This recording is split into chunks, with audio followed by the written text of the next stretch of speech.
Pasko, trabaho pa rin. Katawan ko, walang energy. Relax! Hindi mo kailangan magpuyat para makabawi ka ng tulog. May mga simpleng biohacks tayo para ma-reset ang katawan mo. Mapanatili ang focus, ang heart, pati energy mo. Maging safe habang balik trabaho ka. After Christmas, alam mo, marami sa atin ang sobra talaga sa pagkain. Sugar, pati na rin alcohol. Trabaho, fatigue, at brain fog hit na agad.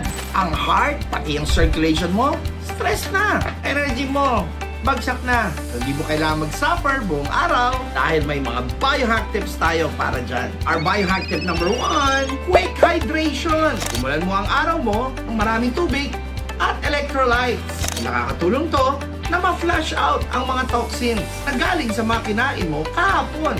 Mag-hydrate at stabilize ang energy mo. And ang biohack tip number 2, take Optimune for circulation, heart, and recovery. Ang Optimune contains pycnogenol. Ito ay clinically proven to support healthy blood vessels, blood circulation, and heart function. Perfect ito after high sugar, pati high-fat Christmas feast ang nakakatulong to sa energy recovery para ready ka sa trabaho mo. And pasok na tayo sa biohack tip number 3, mini movements and focus reset movement. Hindi ka makafocus sa trabaho mo, take a 5-minute stretch or kahit simple walking every few hours. Combine this with short, mindful breathing na nakakatulong to sa brain fog, sa stress, at nakakapag-boost ng circulation. Ang back-to-work recovery doesn't have to be painful.